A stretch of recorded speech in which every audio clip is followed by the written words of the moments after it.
It's the final round of games in European leagues, and in Spain and France, we are still looking forward to who is going to be winning the league title. Welcome to the show, the Nutmeg on Guardian TV. My name is Solomon Forward. It's great to have you guys join us today. I hope you're all keeping safe, social distancing, and using your face masks. If you are not subscribed to this YouTube channel, kindly do so.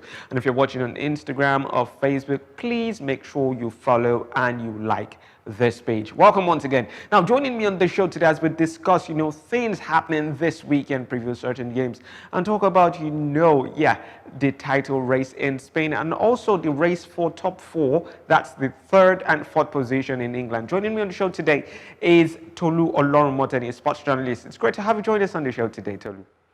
Good to be here with you, Solomon. Thank you very much for having me. So it's been a really wonderful season, Tolu, you'd want to say, especially, looking from the fact that, football happened, from the COVID-ravaged season of last season and, the transition into this, and even towards the end, we have fans returning to the stadium. But before we get into the preview of games, I'd like to get your thoughts, what really excited you the most this season? What impressed you the most this season, football across Europe? I think the fact that we even had a football season to start with. This time last year, as at May last year, the whole focus was on the German Bundesliga and seeing what the Germans were able to do with themselves. So seeing how the season didn't really end until like August, and then the players had to be back without preseason campaign in September. I thought that it was going to be a very long season. And yeah, truth be told, we've seen a very long season, injuries here and there, a lot of clubs managing lengthy injury layoffs. Sometimes, just recuperating, and some of those injuries just reoccurring. And Real Madrid, case in point, had over 60 injuries in the course of the season. It's unprecedented. And Chelsea as well, Liverpool as well, City to a large extent, and we saw the benefit of having a long season, a really big squad. It paid dividends for teams like City and Chelsea. However, I think the fact that we are here right now and we had a full season where we didn't suffer some really horrific injuries or some horrible looking decisions has really been a joy to behold. And seeing how policies were adjusted to ensure that players were not overtaxed, the 5-man substitution still on, and some other things put in place just to ensure that these players get to recover quickly. We still saw a lot of games in a matter of few days. Real Madrid, for instance, played 6 games in 23 days. Manchester United played 8 games in about a month or thereabouts. So we saw things like this happen a whole lot because, of course, we had to close the season early and then get into the new one. But it's good to see how far the footballers, the football clubs and the organizations have been able to manage the whole situation, ensuring that we do not have a disaster. All right, Tolu, now that you touched on, Real Madrid, and that's a really good place, to kick off our conversation, concerning the preview. Now, we have the La Liga that is down to the wire. It's expected to deliver a thrilling finish, a dramatic finish. You have Atletico Madrid in first, 2 points ahead of Real Madrid in second, and they have one last game. Atletico Madrid is going to be facing Real Valladolid, and we have Real Madrid facing Villarreal. Villarreal are no scrubs in anyway because they're in the finals of the Europa League, and it might not be so smooth sailing for Real Madrid. But if Real Madrid wins that game, they will still need Atletico Madrid probably to lose or draw that game against Valladolid. And what makes it even more interesting, the game between Atletico Madrid and Valladolid, is the fact that Valladolid still has a chance of staying in the La Liga. They are currently 19th. And if they win that game, they give themselves some sort of lifeline for them to remain in the La Liga. So it really does set things up quite beautifully in the La Liga. There's so much for both sides to deliver right now. But just to get your thoughts now, how do you see things panning out in match day 38 of the La Liga, especially that game between Valladolid and Atletico Madrid and Real Madrid against Villarreal? Well, a lot of Real Madrid fans have been begging Ronaldo de Lima, who owns Real Valladolid, to at least get your boys to do one for your old football club, and it's been a very interesting ride.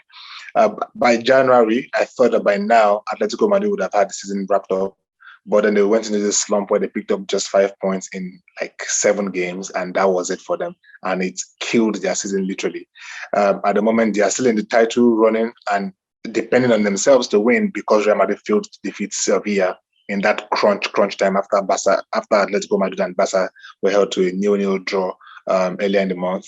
And that is why Atletico Madrid are still here, because Real Madrid have given them a run for their money. I thought that Atletico Madrid had everything to win. Everything was working for them until they lost concentration, and it has cost them dearly. They could still miss out on La Liga. As a matter of fact, over the last few weeks, we've seen, particularly against Elche, where Jan Oblak had to make a dying minute penalty save to keep their run going. Last weekend against Osasuna at home, they were trailing until the 82nd minute and had to come back through first Renan Lodi, and then Luis Suarez scored the winner in the 89th minute. And it just shows that they have quality of champions in there, but they leave it too late way too many times. And they are finding themselves in a very difficult situation right now against a team that needs to win to remain in La Liga. The point is, Valladolid have been one of the worst teams in the league this season, so I doubt they can even get a win now to save their own lives. However, I've seen how these guys have equally cracked under pressure way too many times. Maybe if they needed only a draw to proceed, that would have helped. But they equally need a win themselves, because if they draw and Real Madrid win, they'll be tied on points, and Real Madrid have a superior head-to-head record, which is what matters in La Liga, which means Real Madrid goes through. So Atletico Madrid need to win. Can they win? Yes.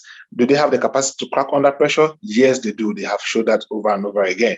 However, they have a winner in Luis Suarez who has been immense to their season. Just being available to play can go a long way for them and prove that, look, they got a winner in that team. So I think that right now the momentum is still with them. They are the weaker side. Real Madrid is playing by Real, like you rightly pointed out, in the final of the Europa League, not a mean feat. And they are one of the best teams in Spain as well. So it is the worst possible opponent for Real Madrid to be facing right now. I bet that if Real Madrid had to choose between Villarreal or Valladolid, they would have picked Valladolid. So on paper, Atletico Madrid have the simpler job and Real Madrid have a tougher job. But then I equally know that either of these teams can bottle it any day of the week. So it's going to be very interesting. I will be saying that with a couple of friends tomorrow. I don't know. I'm looking forward to that. Yeah. Interesting thoughts there, Tolu. But why things are not, sealed and delivered in the Spanish La Liga? Just looking over to the English Premier League, Manchester City are already champions, Manchester United is second. But where things get interesting are the spots for third and fourth position, where you have Chelsea, Liverpool, and Leicester vying for those positions. Now, it's a big.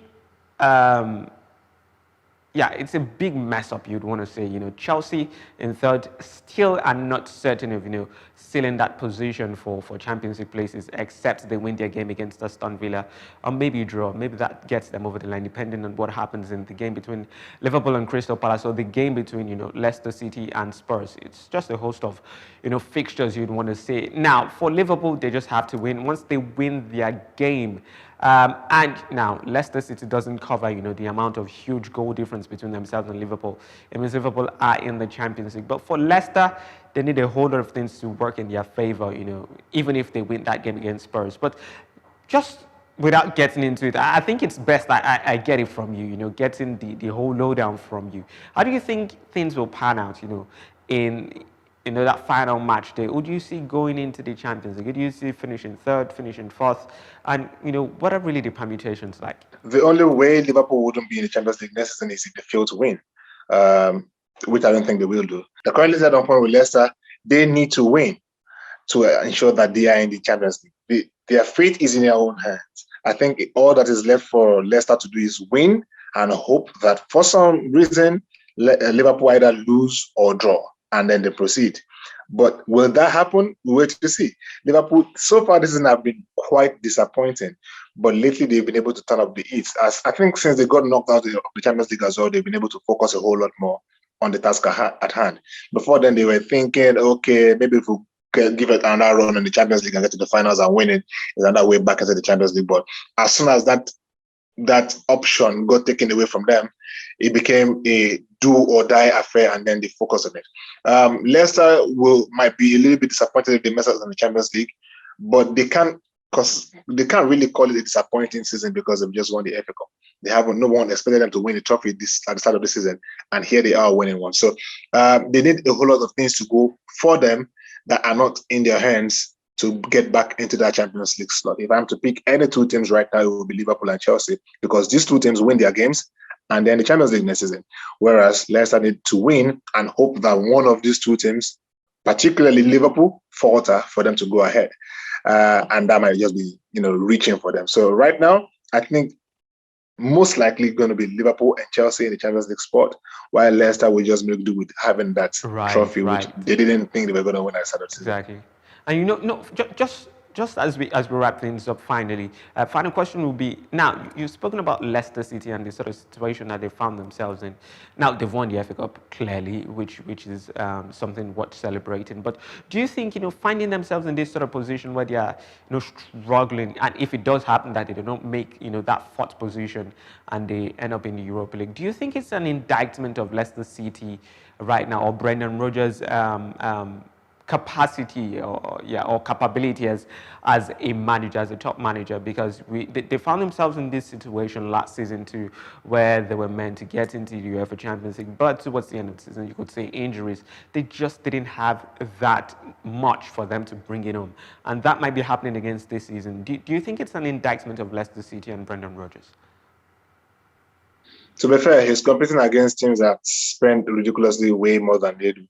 Man to man, if we're going to compare the Leicester City squad and Chelsea and Liverpool and Manchester United, you'll probably not find a lot of players in the Leicester City starting 11 who will be starters in any of these clubs. So in terms of quality, these other two teams, or the other three teams they're competing against, are actually much better than they are. And it is just normal for those teams to get to be able to live up to these expectations. It looks like they are cracking under pressure, but the truth is, have they outdone themselves? Yes, they have. Have they exceeded expectation? Yes, they have. No one thought that they would be here, but here they are. And to cap it all up, they have won the title. So even though they may be missing out on the Champions League, would have been a bigger thing. I dare say that if you ask any Leicester fan to pick between playing the Champions League next season or winning that FA Cup, you know what the answer is going to be. They will pick winning that FA Cup over and over and over again, because that is not something that comes often. Next season, they have another chance to give it a go. And so I do not think it's an indictment on Brendan Rodgers' management style or his capability as a manager. Yes, it looked like he has bottled too many titles or too many chances. 2014 is case in point with Liverpool, and consecutive seasons with Leicester now paints a very odd picture of his managerial capabilities. However, I think that what he's doing with Leicester right now, he really has, outdone whatever target must have been set for him. And yeah, I think he has earned himself the steps to go again next season. Let's see what happens. Of course, I expect that Liverpool will be a lot more competitive next season. Chelsea can expect to be a lot more competitive, so getting to that Champions League spot will even be more difficult for them. But so far, on the basis of what they've done this season, yes, they will be disappointed, but I would not think it's an indictment on his managerial capabilities at all. Yeah, great thoughts there by Tolorano Montane. Thank you so much for speaking with us on this show today. Thank you very much, Solomon. It's a pleasure. Thanks for having me. Let's do this again. Yeah, so that's all we can take on the show today, unfortunately. Make sure you get the very best of football this weekend. It's going to be so much to look forward to, especially those games in Spain. I'm going to keep my eyes on, that game between Valladolid and Atletico Madrid, and the game between Real Madrid and Villarreal. It's going to be really exciting. I really don't know where I want this one to end up. I don't know the way it's going to end up. So just make sure you stick with us. On Monday, we're going to be back here on Monday for the review show. So we'll be celebrating whoever wins the Spanish La Liga by then, and also the teams that qualified for the UEFA Champions League in England. That's all we can take on the show. Thank you so much for sticking with us. My name is Solomon Fowe, and this has been The Nutmeg.